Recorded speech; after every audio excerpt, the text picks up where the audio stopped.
A racist billionaire hired a black single dad just to prove a point. But 5 minutes later, she was the one learning a lesson she'd never forget. No one wanted to drive for her. Not because of the money, she paid more than anyone in town, but because of who she was. Vivian Sterling. A billionaire known for her temper, her arrogance, and the way she looked down on anyone who wasn't like her. People said she didn't believe in apologies or second chances. She believed in control, perfection, and power. When a black single father named Marcus Reed accepted the job no one dared to take, the entire neighborhood whispered, "He won't last a week." They were wrong. What happened inside that mansion would change both of their lives forever. Before we dive into this unbelievable story of pride, pain, and redemption, make sure to subscribe to the channel. Because what you're about to hear isn't just a story, it's a real reflection of how humanity can break even the hardest walls. Marcus Reed wasn't searching for comfort. He was searching for survival. After losing his wife to cancer 3 years earlier, life had turned into a daily battle. Every day he woke up before sunrise to make breakfast for his 10-year-old daughter Layla before sending her off to school. Every night, he'd stare at her sleeping face, wondering how to give her a life better than his. He had lost his job at the auto shop after the owner shut down, and bills kept coming like waves that never ended. Rent, groceries, Layla's school fees, they all stacked up like bricks pressing down on his chest. When he saw the ad, "Private chauffeur needed," must maintain professionalism at all times, he didn't think twice. He didn't know the name behind it. He just needed a job. The next morning, he arrived at an address that looked like it belonged in a movie. High walls of white stone, an iron gate taller than his car, and security cameras that followed every move. He stepped out of his old sedan, his hands slightly trembling as he straightened his tie, the same tie he wore to his wife's funeral. The intercom crackled. A woman's voice said coldly, "State your name." "I'm here for the chauffeur position." A pause, then the gate opened slowly, groaning like a warning. He drove in, eyes wide at the mansion that rose before him. Glass, marble, fountains, everything screamed perfection. And behind one of those tinted windows, Vivian Sterling watched him. To her, he wasn't a man desperate for work. He was a risk. Her reputation preceded her. She'd fired 3 drivers in 1 month, one for being too slow, another for smelling like coffee, and the last for talking too much. She hated noise, imperfection, and most of all, she hated being told no. As Marcus stepped inside, she studied him. His shoes were worn but clean. His posture, polite but proud. His hands calloused but steady. She crossed her arms and said sharply, "You'll drive. You'll stay silent. You'll do as told. Understood?" Marcus nodded once. "Yes, ma'am." "Then you start tomorrow." That was it. No handshake. No welcome. The first week felt like walking on glass. Vivian rarely spoke, and when she did, it was only to criticize. "Don't use that route. The air conditioning is too cold. Next time, wait by the back door." She sat in the back seat with her phone, her eyes never leaving the glowing screen. She would wipe the door handle after he opened it. And every time, Marcus said nothing. Not because he was weak, but because he refused to give hate the power to change his peace. At night, when he tucked Layla into bed, she'd ask, "Daddy, is your new boss nice?" And he'd smile softly. "She's learning." But Vivian wasn't learning. Not yet. She saw him as another employee she could control, another person paid to disappear behind silence. What she didn't know was that Marcus had learned patience from loss. The kind of patience that only comes from sitting by a hospital bed, holding a hand that's growing cold, and still whispering, "It's okay." He didn't carry anger. He carried grace. And grace is harder to break than pride. One rainy night changed everything. Marcus had dropped Vivian off at a charity gala, the kind of event where people wore diamonds but left their hearts at home. He waited outside in the car, reading Layla's text messages, pictures of her homework, a drawing she made of the two of them holding hands. Hours passed. Then his phone rang. Her voice came through, panicked and shaky. Marcus, I need you. Now. He followed her GPS signal to a dark road near the outskirts of the city.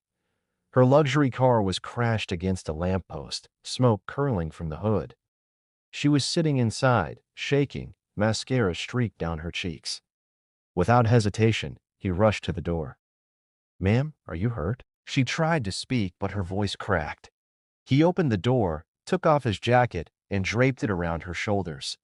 "Stay still. I've got you." She looked up at him through trembling lips.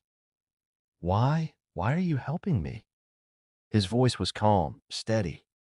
"Because it's what good people do." Something shifted in her eyes that night. For the first time, she saw him not as a driver, but as a man. When the ambulance arrived, he stayed by her side until she was safe. And even then, he didn't mention overtime or payment. He just said, "Get some rest, ma'am," and quietly left. The next morning, the air felt different. When Marcus arrived, Vivian was already waiting by the car. She didn't bark orders. She didn't criticize. She just sat quietly, watching him through the rearview mirror. At one red light, she finally spoke. "You have a daughter, don't you?" He glanced up, surprised. "Yes, ma'am." "How did you know?" She looked out the window. "You drive like a man who has someone waiting at home." For the first time since he started, she didn't wipe the handle when he opened her door. Days turned into weeks, and the walls between them slowly began to crumble. She started asking him questions, small ones at first. "What time does your daughter go to school? Does she like math?" Then deeper ones.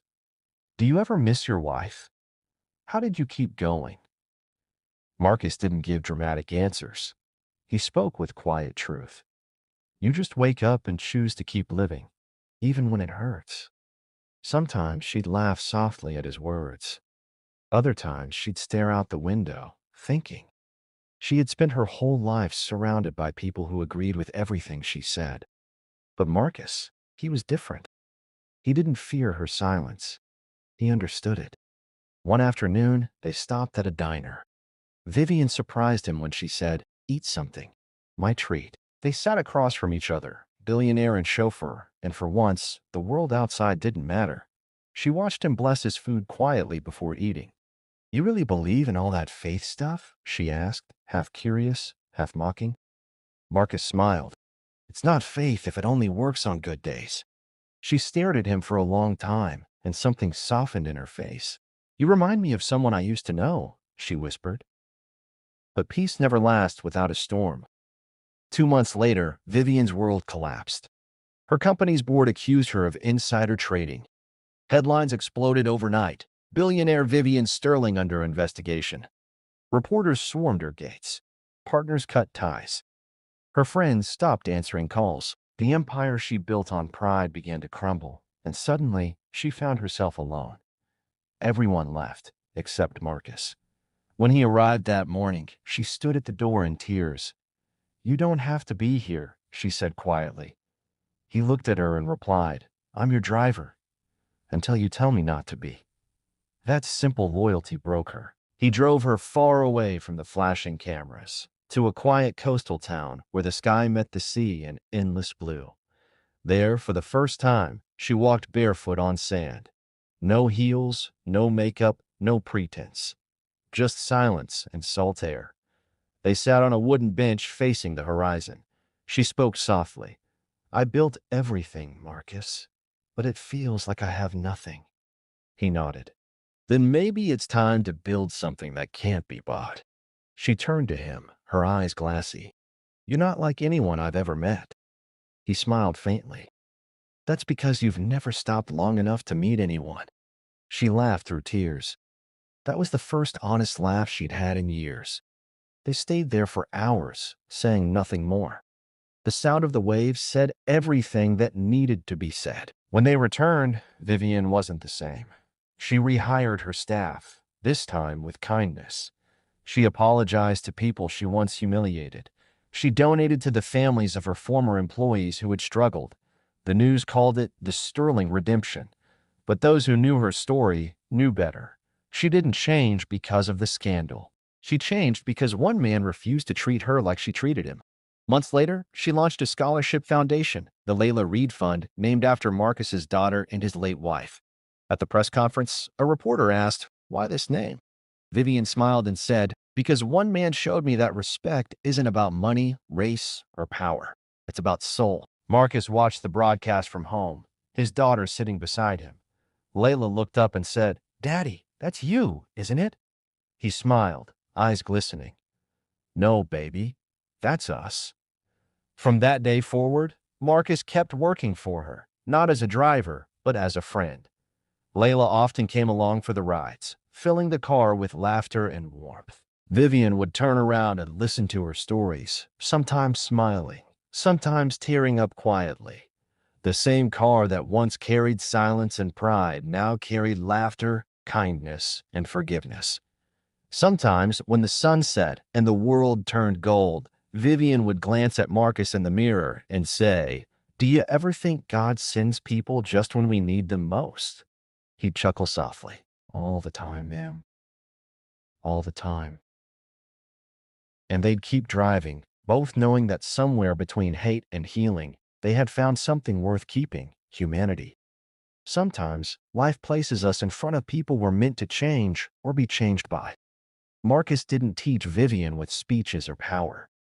He taught her with patience, compassion, and quiet strength. And maybe that's the real wealth we all forget to chase, the kind that doesn't live in bank accounts, but in hearts. Thank you for watching, family. If this story touched you even a little, hit that like button and subscribe to join the Black Visionaries family. Because every story we tell here reminds us of one simple truth: no one is too powerful to learn, and no one is too small to teach.